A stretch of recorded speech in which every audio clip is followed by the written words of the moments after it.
All right, welcome everyone. We're Semblance of Sanity. I'm Caleb. I'm Jacob. And we're here for Assassination Classroom, Season 2, Episode 6. Midterms are around the corner, and the principal knows karate. Yes, and Asano will be pitted against Class 3E so that he might continue his father's reign of terror. That's right. But because beating up middle schoolers, even if they were American, isn't enough.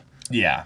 And also whether they were actually the age of most middle schoolers. Oh yeah. They were probably maybe held back a year or 7. Yeah. Intentionally. Yeah. Right, to specifically cultivate this enforcement squad. Right, exactly. To be shipped around internationally for those specific reasons. Yep. There's a market for it, I'm sure. Right.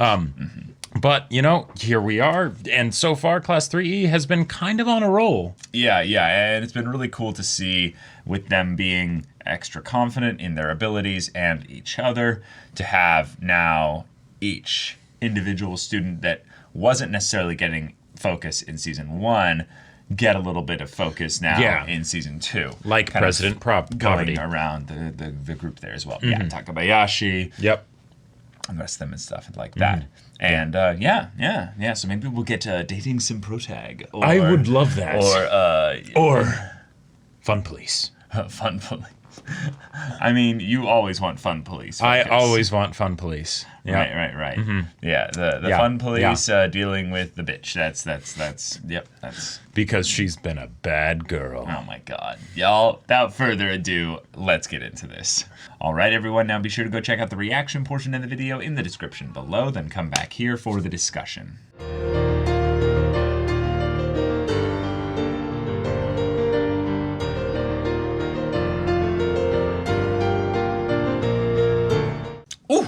Wow. Solid episode. Okay. Incredible episode for the themes of the show. Yep. And wonderful build-up episode for that moment when they're going to have to reconcile what they want to do here with Koto Sensei. And it keeps getting brought up, and they come really close to realizing what's going on here. Yep. But I don't think they're... it has to be Koto Sensei's intention in some ways that this keep getting brought up, but he doesn't want to pressure them with. But he doesn't want to push them into that specific. Right, they're kids, direction, so he wants them to still be able to be kids and have things be simple. Because the hard realities and all of that stuff, that's something that the adults take care of, right? Oh. And this episode was so structurally, this episode follows some of this similar patterns of filler. You have something where there's, status quo, something happens that takes them on a detour, they do a thing, and then they go back to the status quo by the end of it, right? The status quo, yeah. And theoretically, depending on how you want to do it, that could end up having literally no ramifications on the story as a whole or the characters, really. It's really just how you have the characters interact. Yeah, it's how you have the characters interact, right? Yeah. But this is the kind of thing... I didn't expect the whole thing of them accidentally hurting somebody like that. That was I never thought that would be brought up, but it's perfect that they did. But it's something where this kind of exploration, this is something that we've been waiting for since basically the beginning of the show, because this is a microcosm of what Koto Sensei's doing, right? It's the Koto Sensei did something. He fractured something, right? And now he's essentially working to make things right, even though that's not what the students think he's doing. Right. Yeah.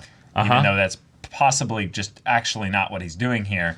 Potentially. But he is doing this in the way that there's no reason that he has to do this. Right. There's nothing that makes him have to do this. There's no one with more power than Koto Sensei. No one can force him to. It's because he decided to. And he chose this. Right. And it was on behalf of someone else, but still... Which gives us a unique dynamic that we still need to explore more. But one might say that that's not too different than what happened here in this episode. Because while Koto Sensei is their teacher, and yes, he could physically make them do stuff if he wanted to, he can't...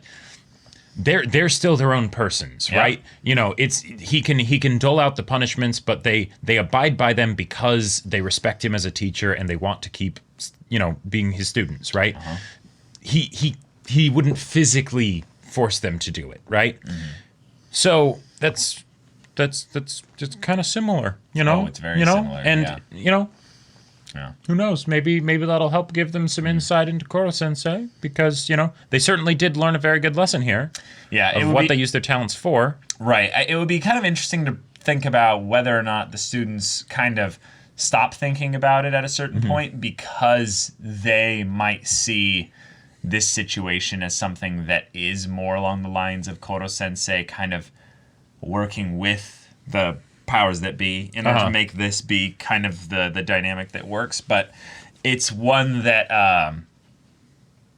I'm sure some of the smarter students, they're all smart, but like some of the students like Karma, who has kind of that natural intuition intelligence, could basically be like, when they start thinking about it as a group, he's like, I knew this from from the beginning. Yeah, especially for someone like Karma, early. because he's so critical of teachers. Exactly. The fact that he's been won over by Koto Sensei, it's probably not something that he necessarily brings up as a point of conflict with what's going on. But yeah, no, of course Koto Sensei is not going to destroy the world, right? Yeah, I would just love that to be a moment where, when the students in general are starting to be like, hey, let's question this stuff a little bit.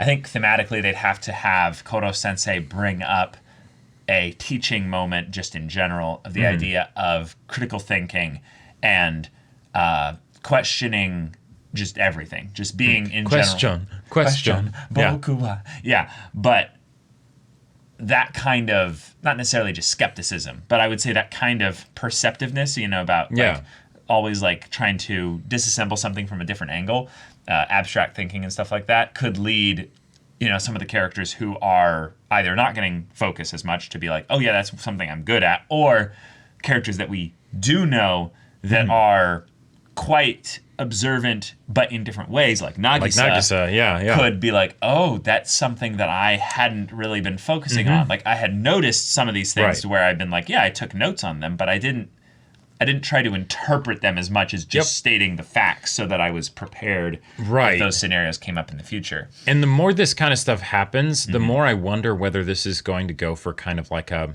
not necessarily tragedy, but kind of melancholic tragedy. Because one of the things that I feel like is pretty common with regards to, young people, right, is that and just life in general, is that you don't necessarily realize what are the good times until they've passed, right? So true. And with, so true. And with kids, they think that it'll stay this way forever, right? Oh, because man. They'll all that's literally what I was never grow up. Say. All this stuff, the idea right? That things are just this will just stay forever, right? Yeah. But and they're starting to realize that hey.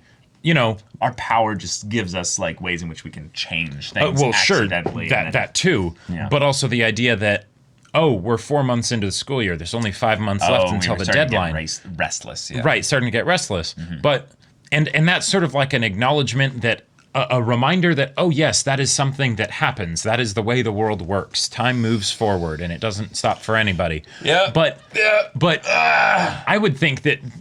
Yes, it mentioned that they were restless, but almost half your time's done. Oh, over half your time's done. Because they're already in their second term. I think there's 3. Well, because they said they were 4 months into that there were 5 months left in the school year. Yeah, I'm pretty sure that the way Japan does it is they have actually. Oh yeah, if summer isn't a full 3 months or whatever, then 5 months left. Yeah. So more than half. Summer is technically the other third term, I believe, but it is not a equal sized one. It's extremely small. Yeah, sure. However it works, but that's a great point. So then even more so, they have not that much time left, right? Right, and they already did summer. That was a thing that they already. Yes. Went through that. But so. When is the full realization that almost that young midlife crisis gonna set in of that's right, no, yeah, we need to go take him out, but this is going to end. I would think it would be when Shiro and or the government steps in with a new anti-Koto Sensei tactic, technique, operative, something of that nature. And it actually takes Koto Sensei away from them for a good chunk of time. Yeah, that way they can start thinking about what life will be like without Koto Sensei. And then they realize, oh, I don't like actually life without Koto Sensei. Yeah. Wait a minute. Aren't we practicing so that we can remove him from our lives? Life with Koto Sensei? Like, right. Yep. What do we want that? Is it worth the 10 billion? Wait, no. It's not 10 billion yen. It's. I think they multiplied it again. Remember? Right. That's old info. Koto Sensei. 30 billion if you're working with people. Exactly. So divide that by 28. Okay, that is quite a bit. That's a lot. But they even said here, we're not doing it for the money. We're doing it to protect people. Yeah. Right? Yeah. So God, that's cool. Oh, it's that thing, isn't it? When you're realizing where you as a kid would have totally thought along the lines of these ways, and yet because you have just a few more years of experience, you see the child coming out where there's that naivete or that unwitting kind of revealing of what's going on internally. I think that being kind of similar to what happened with Sakura and Nagisa. Oh, sure. Is that Sakura and Nagisa are having their little awkward interaction in the beginning, and then Sakura's like, yeah, you must feel this way too. And Nagisa's like, wait, what? Like, kind of has this like, what? You're even weaker than me. Yeah. And then Sakura starts bringing up some stuff, which I'll go back to the episode spot and showcase it. But it was one of those things of where I'm like, Nagisa might actually experience that. But that's an example of where that's the way a kid thinks, is that they assume that everything in the world goes a specific way because they don't have, Right, they don't have as much context for seeing differently. Yeah, exactly. What's going on with the episode? It's not actually... Okay, here we go. I don't... Also, I want to just give props to this episode for the fact that they were able to... The show was able to basically say, okay, let's take this cast of characters that is already very large. Let's introduce them to another, fairly large cast of characters, even though they weren't... Sakura was the only one that was given, focus to really be like an individual character on her own. But the fact that was all able to be done within one episode with the tie-in and the lead-in for that and all the interactions with Koto Sensei and him being, super mad at them and all that. This episode was pretty jam-packed, and yet it didn't feel rushed. I really appreciated that. Yeah. You look weaker than me, so you probably wouldn't understand. Well, right, no, but it's the part before that where she's like, you're probably thinking it too. You go to school so you can get stronger, just like mom and dad always say. And I love that Sakura added that little bit in there because it's a way of saying, this is what my home life is like. But to someone with a little bit more maturity and understanding, they realize that this is something that is extremely important to, them, and they're kind of accidentally kind of revealing their hand to, okay, here's what my problem is, even though I don't want to show any things about weakness or what have you, because I'm a tough kid. I can handle all kinds of stuff. Yep. And then she's like, oh, you obviously you look weaker than me, so you probably wouldn't understand. And Nagisa's probably like, actually, no, I totally do. You just gave me all the keys to understand. Thank you for sharing that. Give me about, a few hours, right. By myself, and I can probably think up a good way in order to make this work for you. And then Nagisa does come up with the sneak attack style, which I love. That's so great because that's wonderful. It's something where it's meeting her where she's at, but at the same time giving her a concrete step as a way to move forward and get some progress under her belt. That way the mental battle is one of, okay, I can do this, right? Yep.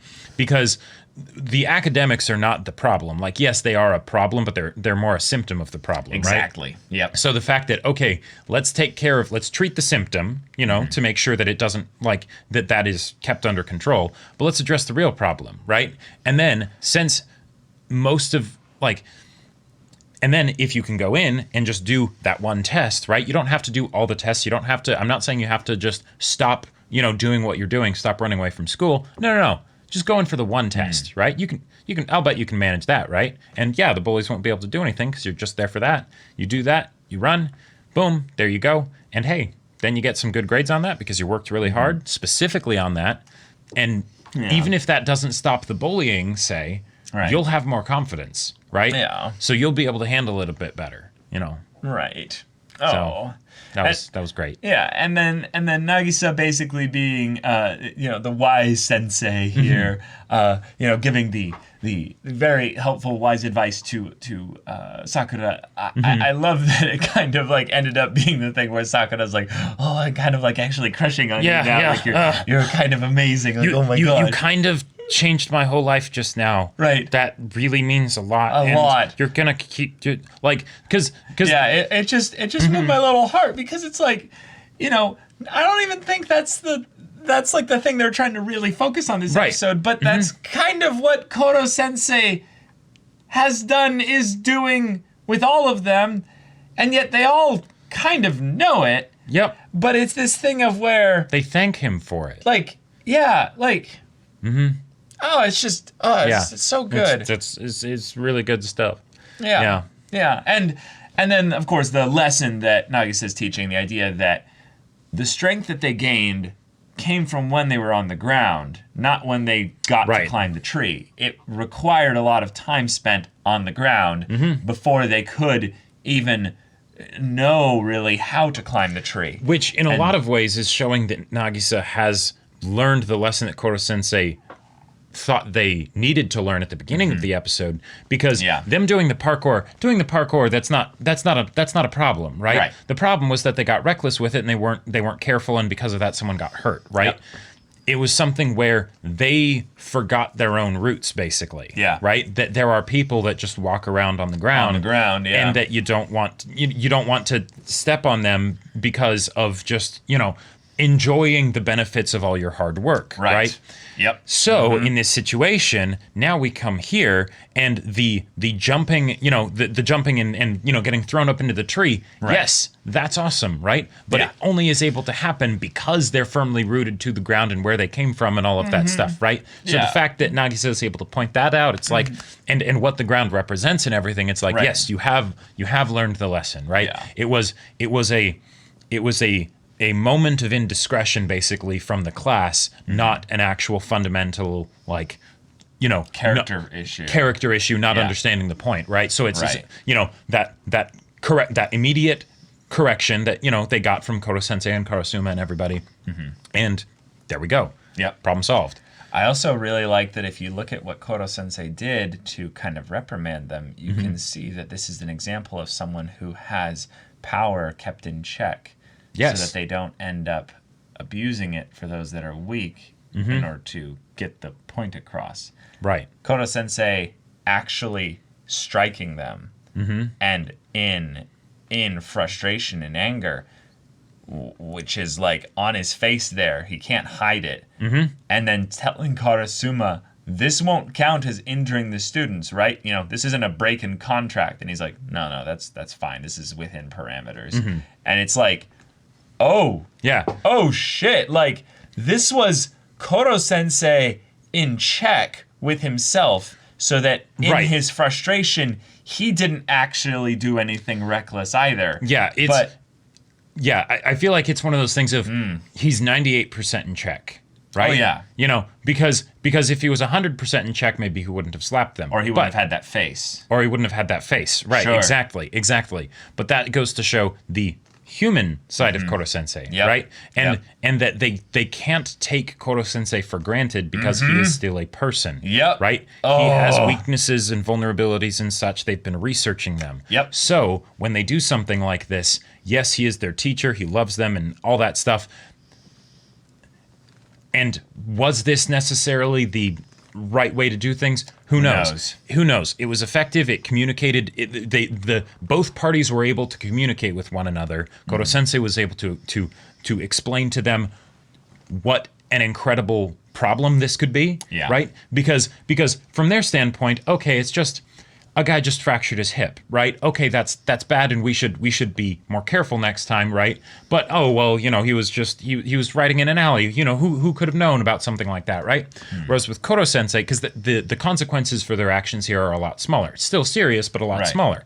Koto Sensei, it's I basically destroyed the moon, and I could destroy the world, right? Yeah. That's not something where you can just let those sort of slip-ups happen. Right? You have to be extra careful. With great power comes great responsibility. So tells that to them, basically. Shows it to them. Yep. Oh, and then the callback to Karma studying during the summer time festival, which was cool because I remember that, and I was like, hey, Karma, I see those books. You're doing some extra studying. That's really good. Yeah. And then it comes back to play like all the way here. He didn't even need the 2 weeks to be able to get second place. You have already studied. Right. This is only 2% of my power, Yeah, that was really fun to see because they set it up rather well, and then based on the fact that we paid attention to that thing before, when this happened here, I'm like, yes, Karma. And no one's second place. Wonder who that's going to. There he is. And it's just some good old-fashioned comeuppance, Served nicely. Just, here you go. That's right. And then being Have fun eating this. Yeah, no. Don't worry. I won't watch. You can enjoy it. Yeah, they weren't fighting at their full power because they didn't want to, they didn't want to ruin your guys' image and standing within the school and everything. They were being considerate, Just so you know, But I'm not. I put in that effort, thus I am just casually beating all of you except Asano. Right. But yeah, if maybe we worked together on this, and maybe if they put in the effort and stuff as well, that would have been a different story, I also like it as well because it's something where Karma kind of willingly accepts being, second place. Sure. And it's something where all his effort did lead to, dramatic and exceptional results in that the rest of them are like, wow, okay, yeah. And then Karma kind of showing up and being like, yeah. Look at this. Oh, yeah, right. I mean, our teacher would probably be like, it's not good enough if you didn't come in first. But, there you go. Next time won't be so watching their easy. backs, just being like, that you guys didn't do too great. That's fine. I'm not going to let these guys talk shit to you. Yep. Then we got these new little tactical suits, little gear things there, with even E on all their things for, class 3E and stuff. Yeah. But, okay, so this gear that they've got here, it doesn't seem to have any immediate, things that we can tell as to what makes it special. Yeah, so far it's basically new outfit from what I can see. But we did actually see one thing in that bilingual blonde did land on the actual barbecue, and there's the impact, potentially that could have happened, right? And it seemed to protect her from that. But it also, she didn't get burned. So maybe it's like, super durable material or something like that. I don't know. Okay. I wanted to bring up also the fact that then Koto Sensei gets to kind of go, look how far you've come. There's little danger being assassinated. There's some stagnant bloodlust here and there and what have you. But then, as things goes on, now this whole campus is bubbling over with warm-hearted bloodlust. Yeah. And then we get a little flashback. Yep. Someday you two will come across such a challenger. Now, I want to bring up something here that seems a little bit odd, and we didn't even think about it. Yes, It's starting to make sense, right? Yeah. Is this Koto Sensei, or is the tentacle Koto Sensei? Yeah. So, because this very much seems to be Koto Sensei, and then someone else is talking to him, right? The person that that was like, these tentacles are kind, right? Yeah, exactly. But if that's the case, that's at a point where he was more in sort of an Itana situation where he had the tentacles, but that wasn't his whole, it hadn't completely taken over his body or something, right? Yeah. So, and then he says, "Yes, I have so many of them now, right before my eyes." Yeah. That's just, and not necessarily just challengers wonderful. for physical capabilities and abilities to kill and fight, but challengers for his heart. Yeah. So yeah. What are we going with here? Because I think that what this is that Koto Sensei could be both the guy here and the tentacle. Yes, I think so. Yeah. And that it's an Itana situation, where he hasn't that's what I'm thinking. Turned fully into some kind of a squid octopus monster. Yeah, I think that's kind of what it is. And then this is the woman that was that was shown in the first episode. In the first episode. Yeah, and then talking. Now this is a bit of sort of more prediction type stuff or pattern matching, I guess. Sure. But this is episode 6, which is about a quarter of the way through a traditional 2-course season, right? Right.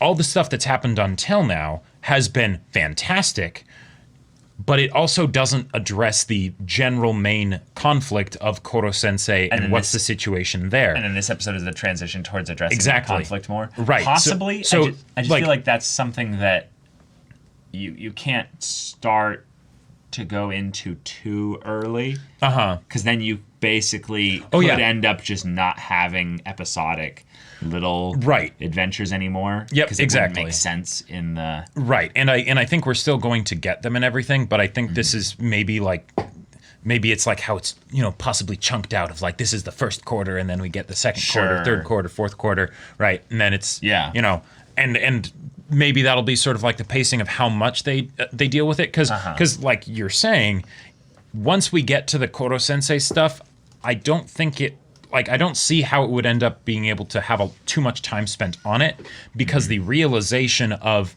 no, Koto Sensei, there's no way he would destroy the world and because he loves us, he wouldn't kill us and all of that stuff, right?